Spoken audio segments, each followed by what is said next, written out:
Good morning, dear students. How are you all?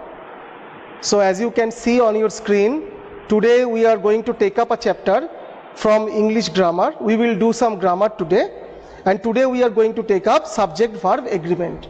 See, this chapter is very important for all of you, and in this particular chapter we will know how the verb changes when we choose different subjects. So there are some general rules and there are some specific rules, and we will deal with this in detail. Okay, dear students, so let's start our class now. Okay, so dear students, see, before starting the lesson I would like to tell you something, that in this particular chapter the first thing you need to detect in a sentence is the subject. If you can detect what the subject is, then it will be easier for you to put the verbs. Because look at the basic rule, the fundamental rule of subject verb agreement.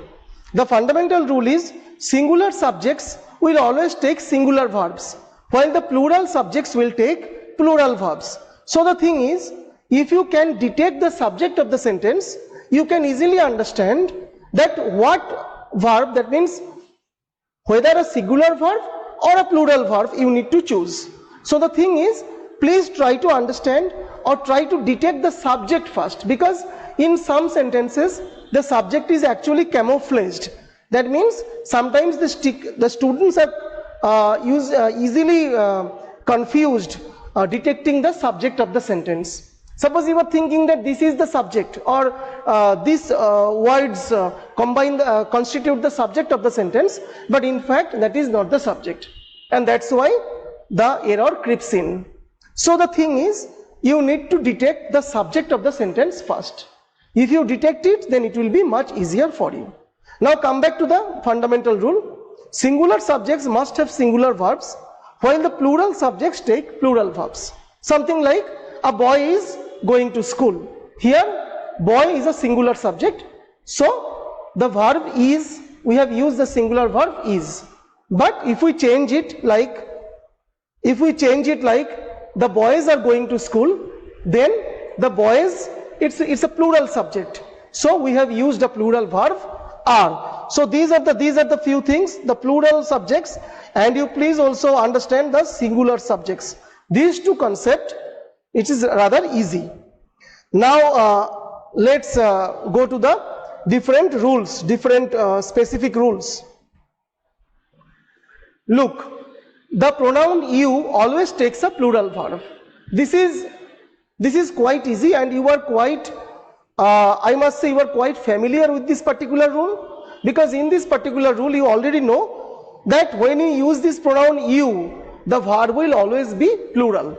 For examples, you were invited to come, you are asked to clean the room, you sing so well. So after the pronoun you, please always use a plural verb. Please always use a plural verb. Now come to the next rule. If a sentence begins with here or there, the verb agrees with the subject which follows it. Look at this. Please pay heed to this rule. The verb agrees with the subject which follows it.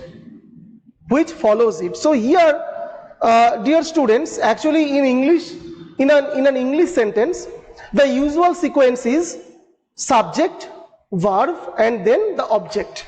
But here in this particular sentence, this type of sentences that starts with here or there, the actual position, the sequence is reversed. I mean, there is some kind of change in the position of the subject or the verb. Here, dear students, the subject comes after the verb. So you have to understand this. Look at this. Please look at this word here, and in the next sentence look at this particular word there. So here and there, these two words here and there, these two words are not the subjects of these two sentences. If you think that they are the subject, then you are mistaken. Here the actual subject comes after the verb. Look, here the verb after the verb means these are the subjects. There is a huge gap here Look at this. These two are the subjects of these two sentences respectively. In the first sentence, come to the first sentence. Here are the ways. Here the ways is the subject. So the ways is plural, and hence the sentence has taken a plural verb. We have placed a plural verb before the subject. So the verb depends upon the subject. But here please remember that the subjects actually comes after the verbs. So in the first sentence we have written, here are the ways or how to preserve meat. In the second sentence we have written, there is a huge gap between the rich and the poor. So here in the second sentence, the subject actually is a huge gap, which is singular. That's why the verb is singular. In the first sentence, the verb, the ways are plural. That's why the subject is plural. That's why the verb is also plural. In the second sentence, a huge gap. This is singular, and that's why the verb is also singular. Now comes to rule number 3.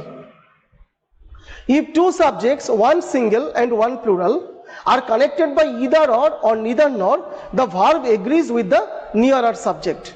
Dear students, please remember that this is one of the most important rules of subject-verb agreement. Please pay heed to this rule. See, dear students, if two subjects are added by either or neither nor, then please remember that the subject that is nearer to the verb will influence the verb. That means the verb will be singular or plural according to the subject which is placed near the verb.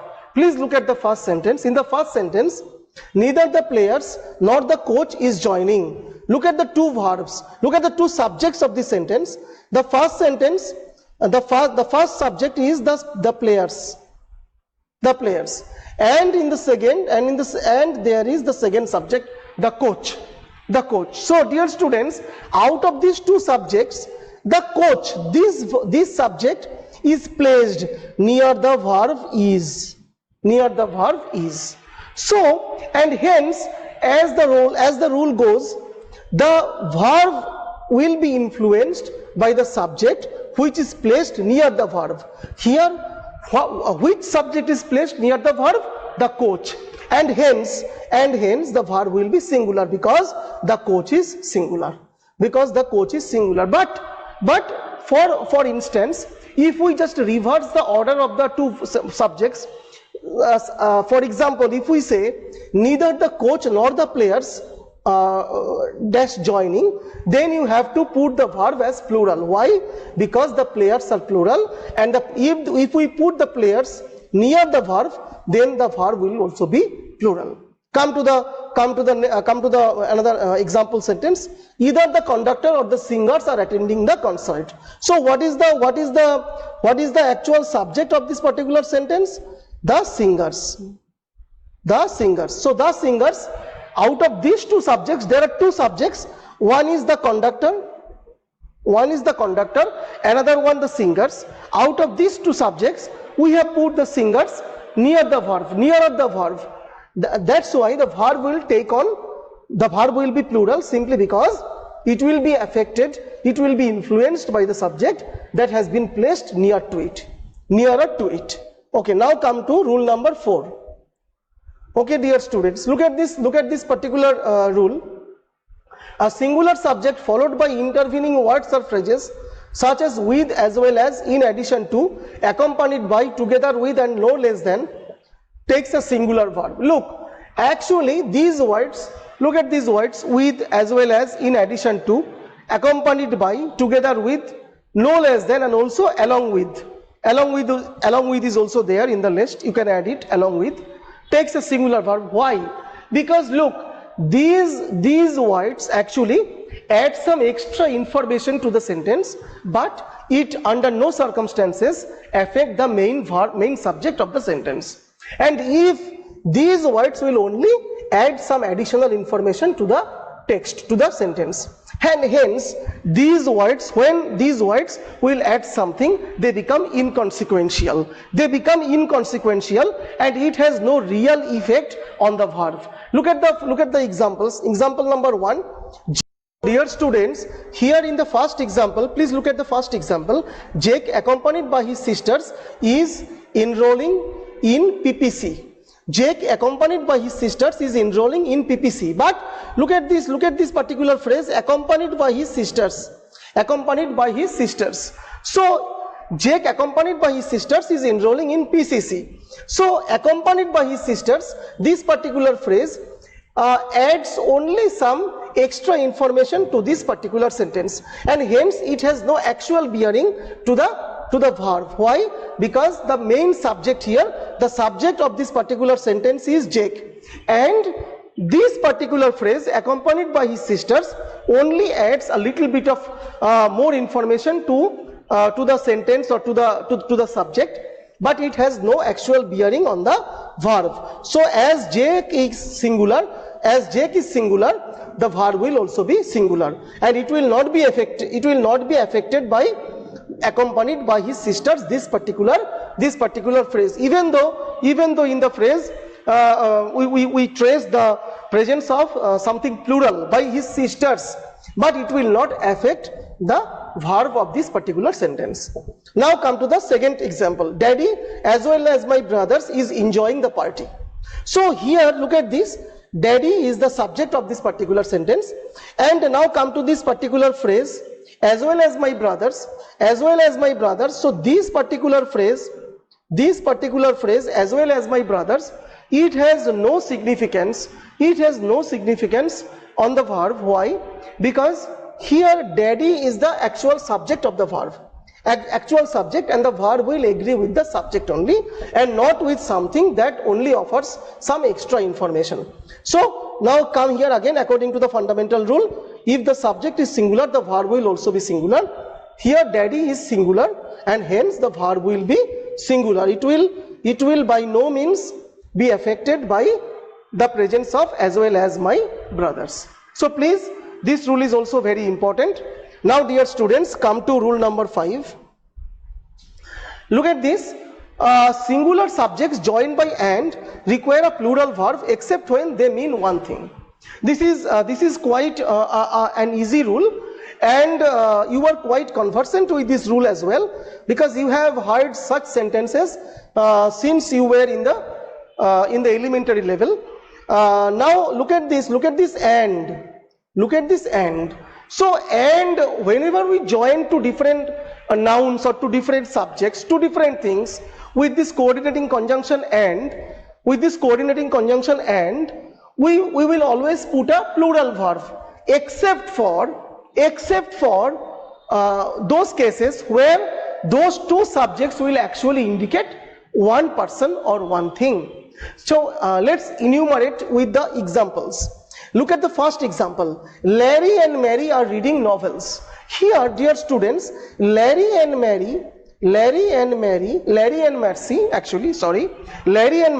are two different people. Larry and Mercy are two different people. They are reading novels. So this particular sentence indicates two different people, and that's why the verb will be plural. Look, the verb here is plural. But in the second sentence, what is the purport of this particular sentence? My teacher and my friend is here. What is the purport of this particular sentence? The actual meaning of this sentence is, my teacher and friend, they are the same person. They are not different. They are the same person. And hence these two subjects, even though there are two subjects, my friend and another one is friend, my teacher and friend, so even though they are connected with a coordinating conjunction and, they actually indicate one single person, and that's why the verb here will be is. The verb will be is and not are. The verb will be is. Why? Simply because they indicate one person or one thing. Now the rule is, when they will indicate two different things, you always put a plural verb, while on the contrary, when they will indicate one thing or one person, you will use the singular verb. Okay, so thank you dear students for joining the class today. We will start with rule number 6 in our next class. Until then, please try to practice and please try to do more and more examples. And if you have any doubt on these 5 rules we have discussed today, please please tell me in our next class. We will start with rule number 6, and definitely I will try to clear all your doubts. Thank you dear students, thank you for joining the class. Thank you.